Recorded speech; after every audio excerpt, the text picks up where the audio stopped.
Hi guys. All right, so let's get ready for another guided reading lesson. I'm glad you guys are back here with me. I love getting to do some reading with you guys. So we're going to go ahead and get started.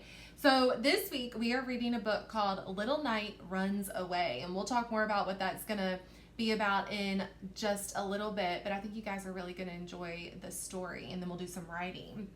But first, we're going to do a word work activity. We're going to do an analogy chart this week. So let's go ahead and take a look and see what you guys need to do for that to get ready for it, okay?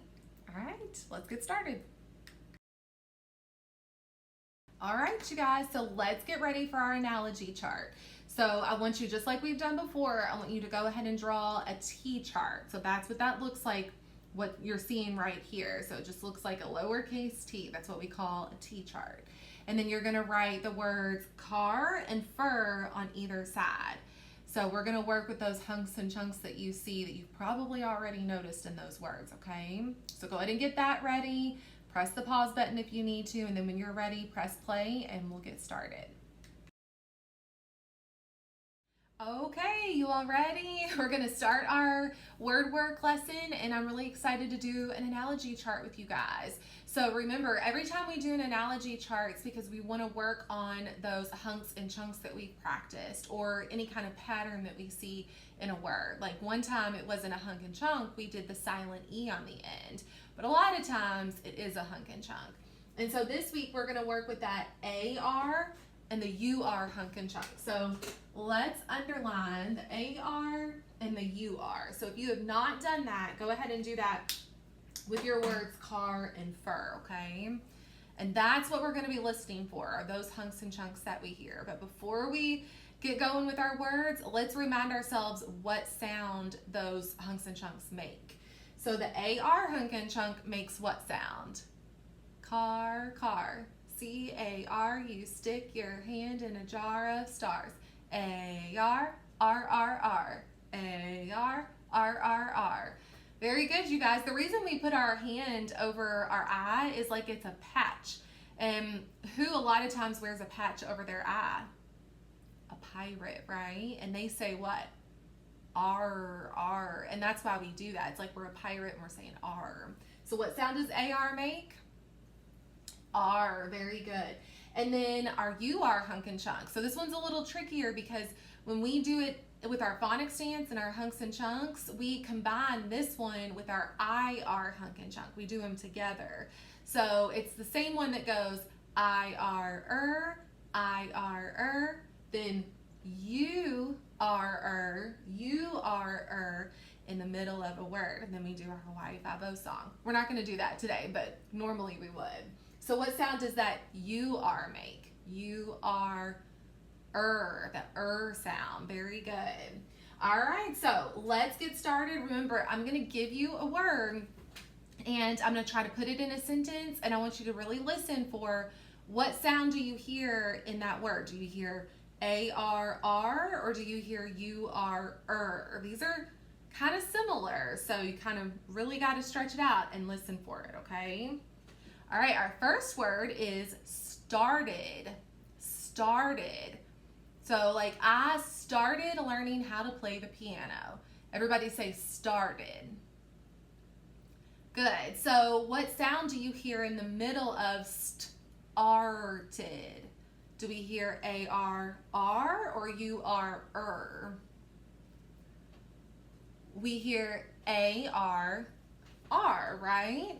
So let's stretch that out and put it under our word car, since it has that same hunk and chunk. All right, so let's stretch it out. What blend do you hear at the beginning? St, st. What two letters are we blending those sounds together? S-T, very good. And then we hear started. Do we hear our hunk and chunk? We do, very good, A-R.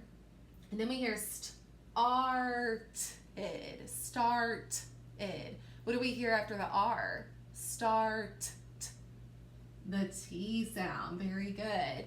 And then we hear another hunk and chunk at the end. That word ending that we practice. Started. Ed. When you see ed at the end of a root word, say ed, ed, ed, d, d, or t. And in this case, it's going to say ed, right? Started.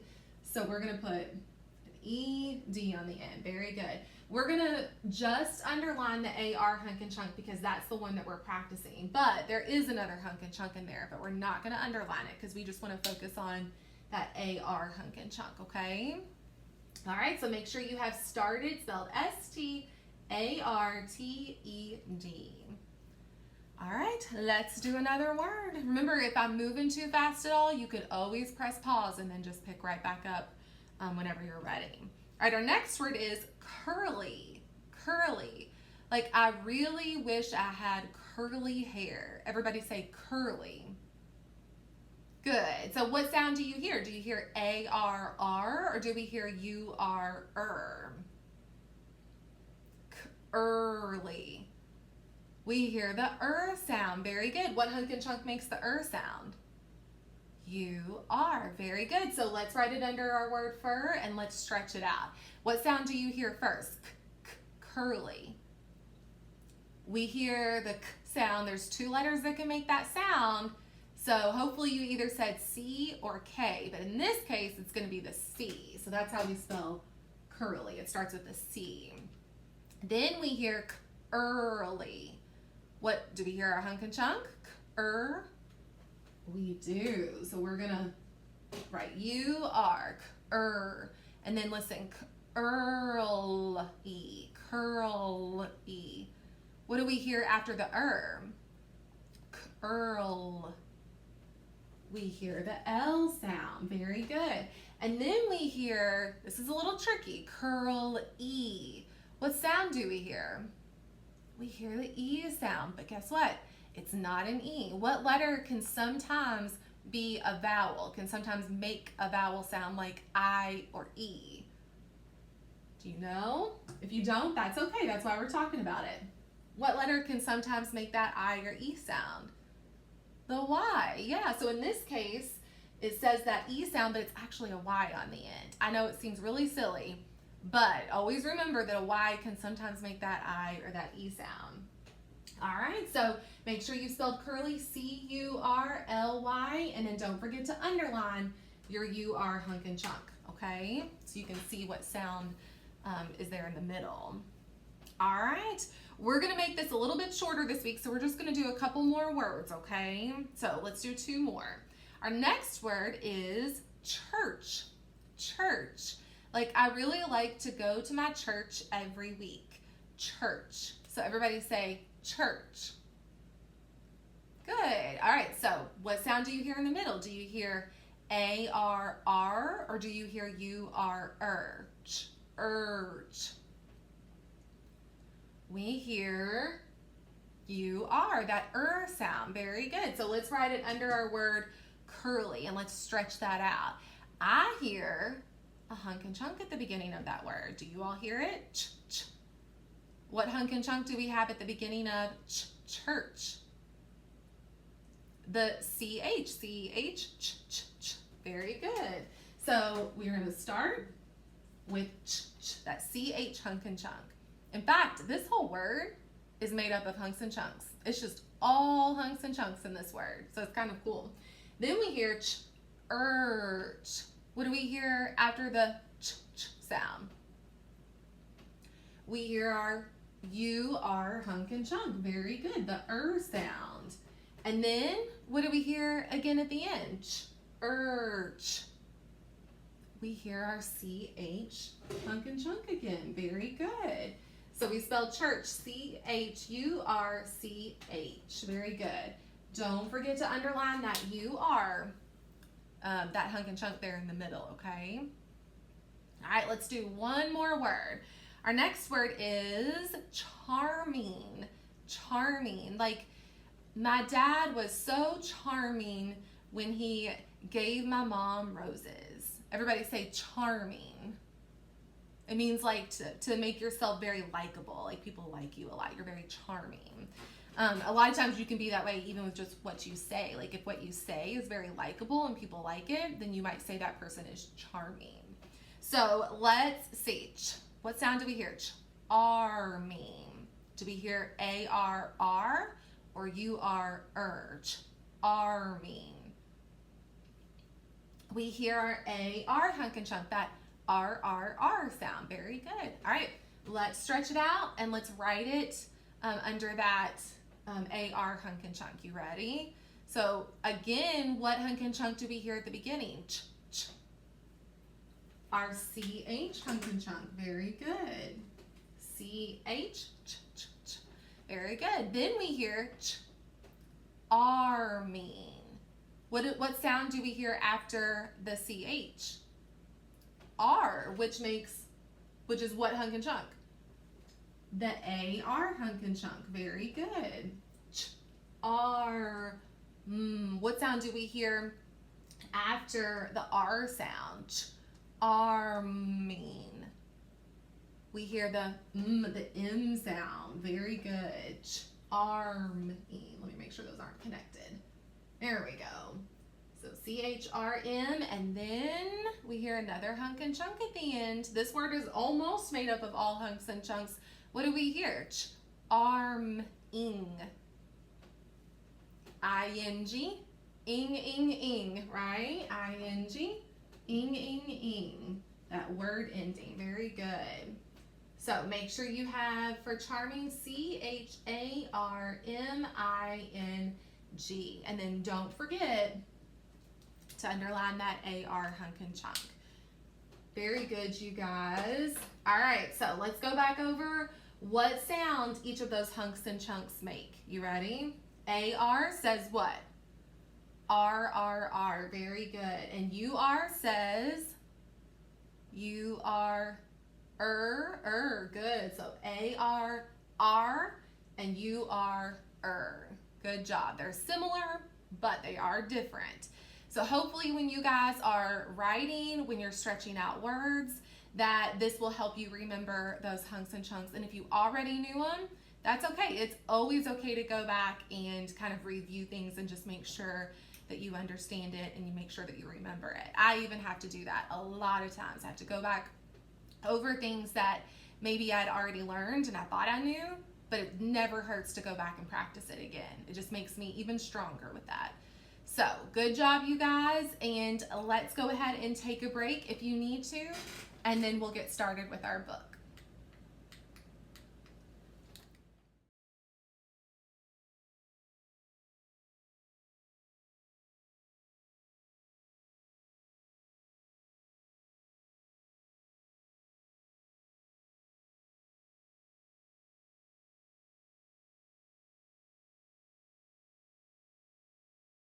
All right, so let's get ready to read our book. It's called Little Knight Runs Away. And in this story, Little Knight gets really, really angry because he can't do what he wants to do. So because he's angry, he decides that he wants to run away. So we're going to see what happens as we read, but we're also going to kind of think about how do Little Knight's feelings change throughout the story? And that's what we're going to write about when you guys get finished reading the book.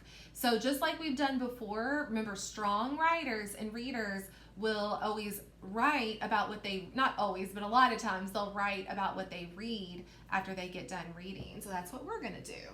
So just like we've done before, I want you to grab a piece of paper. So try to not do it on a dry erase board. I want you to try to write on an actual piece of paper. And then once you get that, then I want you to draw a line across the middle. Remember, that helps you make sure that you have space at the bottom to actually write your sentences. And then it gives you space at the top to sometimes to draw a picture. But in our case, we're going to use that space to kind of plan our writing. All right? So go ahead and make sure you have that. If you don't, pause the video and then press play once you have a piece of paper and you're ready to go.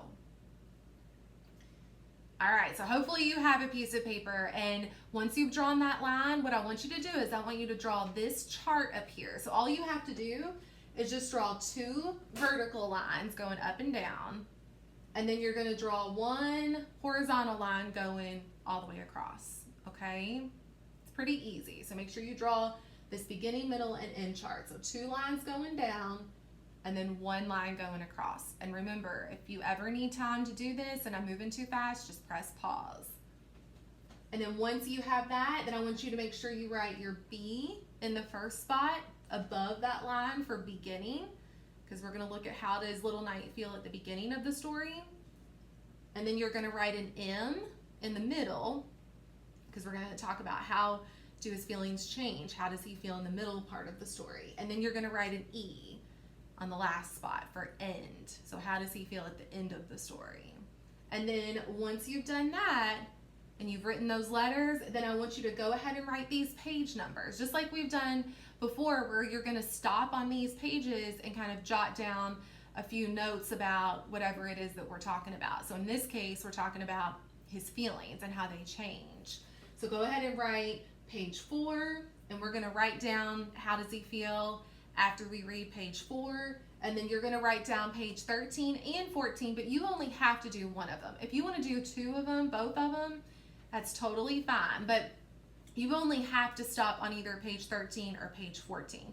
He just feels, you could say he feels a little different on these pages, and I just wanted to give you that option of choosing which feeling you wanted to use. So you can either stop on page 13 or page 14 and kind of write down how you think he's feeling. And then you're going to write page 16 for the end. And then we're going to stop at the end on page 16 and see how he feels. So make sure that you have that, okay? Press pause if you need to. And then what we'll do is when you get to page 4, I'll pop in and we'll talk about how Little Knight feels and how we know that, okay? We're going to talk about what events happen in the story to make him feel that way, and how do we know that he feels that way, okay? All right, so make sure you have all of that ready to go, and then once you're ready, then go ahead and press play, and then we'll go ahead and start reading. And don't forget, I'll also pop in for our vocab word and another little bonus thing to talk about. So let's start reading.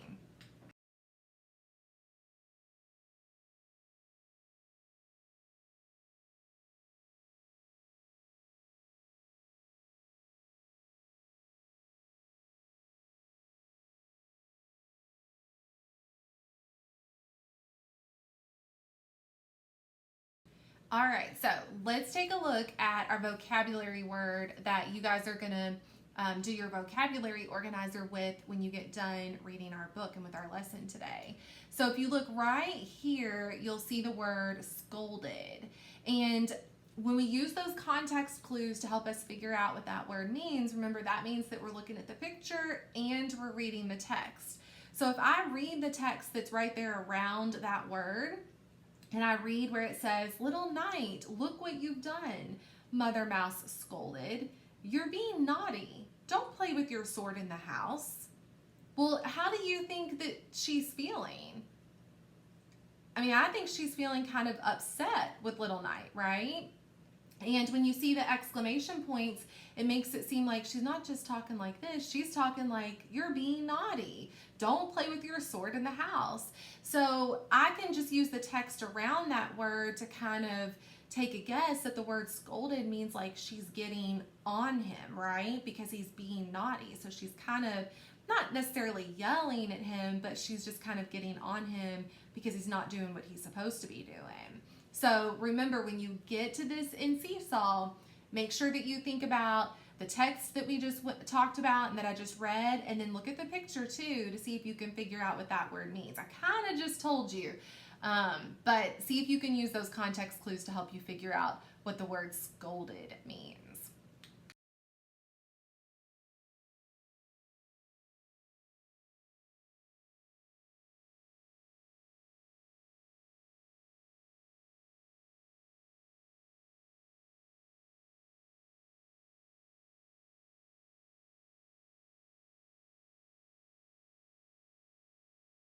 All right, so just like we talked about before we started reading, that we're going to work on kind of planning for our writing so that it'll make it a little bit easier when we get done with our book and we actually go to write. Any kind of planning that you can do while you're reading is just going to help make it easier when you do write. So let's take a look at what we've read so far. So kind of think about the first few pages that you've read. At this point, now that Little Knight has run away and Mom kind of scolded him, kind of got on him, how do you think that Little Knight is feeling? Think about that for just a second. In fact, if you want to pause the video and think about it, or pause the video and tell somebody that's close by, if there is somebody close by, then do that, okay? Think about, how does Little Knight feel in the beginning of our story? All right, so after you've had a chance to think about it, or maybe talk to somebody about it, I don't know about you, but I think Little Knight feels upset, right? He's mad, he's upset because he isn't getting to do what he wants to do. Mom's not letting him do that. So what we're gonna do is we're gonna write, because remember, we're planning for our writing. So we're gonna go ahead and write the word upset. And if you felt like there was a different word that you wanted to use, you can do that. That's fine. But we're going to do this first part together, and then you're going to do the last two on your own. But go ahead and write the word upset in the beginning little section of our chart. And then that way, when we get done with our story, we can go back and look at this and go, oh, that's right. He felt upset in the beginning. But why? Why did he feel upset? Because his mom wasn't letting him do what he wanted to do, right? And how do we know that he felt that way? Because he ran away. I mean, the way he talked, he sounded upset. And the fact that he ran away, we know he's upset. So that's what I want you to be thinking about, is how does Little Knight feel, and why does he feel that way? And how do you know that he feels that way? So we're going to do this part together, but when you get to pages 13 and 14, remember, you only have to do one. You can do both if you want to, but you only have to do one. And then when you get to page 16, write down how you think Little Knight feels. And then when we get done reading our story, then we will go back and look at it, and we'll use this to help us write about how Little Knight felt throughout the story, okay? All right, keep enjoying your book.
All right, did you guys like our book?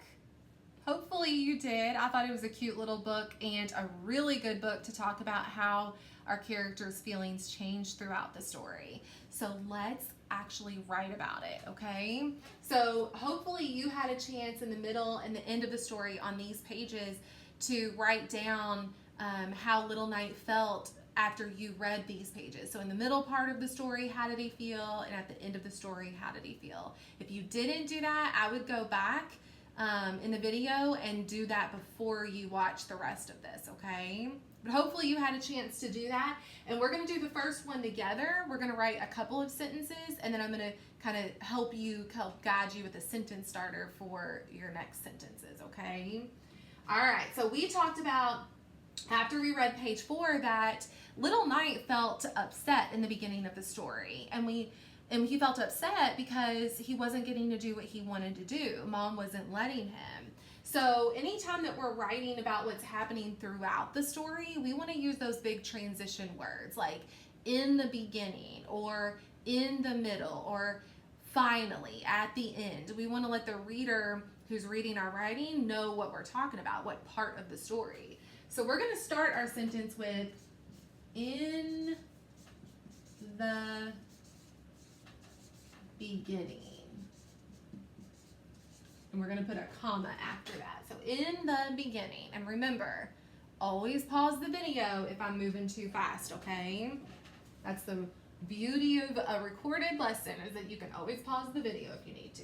So in the beginning, and we're going to say the character's name because we talked about that last week. We don't want to just say he or they because the reader may not know who we're talking about. So we're going to say Little Knight. We're going to use his name. So we're going to say in the beginning. So make sure you're writing that down. And then we're going to write, and I'll move here in just a second. I know I'm covering it up. Little Knight. Make sure you capitalize the L and the K because that's his name. Felt how? How did he feel? Upset, right? But we're not going to stop there. We're going to say why. Why did he feel upset? Okay? So remember, pause the video if you need to kind of catch up and write this, and we'll finish it. In the beginning, Little Knight felt upset because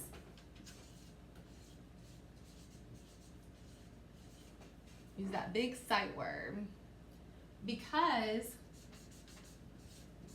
Mother, and let's use that vocab word, scolded him. And then we're going to skirt, put a period on the end. So in the beginning, Little Knight felt upset because Mother scolded him. But we're going to actually write another sentence to go with the beginning part of our story. We're going to add on and say, how do we know? How do we know what happened in the story that told us that Little Knight felt upset? So we're going to add on to that, and we're going to write, I know this because. So let's write that. So I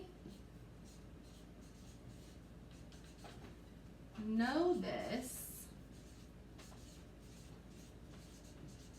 because, and then we'll finish that part together. So remember, pause the video and finish writing this if you need to. You probably will, and that's okay. All right, and then how did we know that he was upset? Because what did he do? He ran away, right? Or he yelled too. So we could say that too. But I think I'm going to write, I know this because he ran away. So we're going to write, he ran away. And I know this seems like a lot of writing, but you guys can do it. You guys are strong readers, strong writers, and we want to make sure that we're writing about what we're reading because it really helps us understand what's happening. So you guys can do it, okay? So go ahead and finish this up. Pause the video if you need to, and then go ahead and press play, and I'll tell you what you're going to do next. All right, so hopefully you've had a chance to copy down what we did together. So what happened in the beginning, how did Little Knight feel? So you're gonna do the next two, the middle part and end, on your own. But I'm gonna kind of help you out and give you kind of a sentence starter. So you're gonna say, in the middle, just like we did up here with the beginning, and then a comma. So in the middle, Little Knight felt, and then that's where you're going to fill it in, okay? Remember, you don't have to draw the line when you write, but you're going to write and say how he felt. So in the middle, Little Knight felt blank because. And then you're going to tell me why. Why did he feel that way? And then if you want to, you can add on how you know. I know this because. You don't have to, but if you want to, you can add on and tell me how you knew. And then you're going to do the same thing with the end. We're going to say, let's say finally, or you could say at the end, comma, finally, Little Night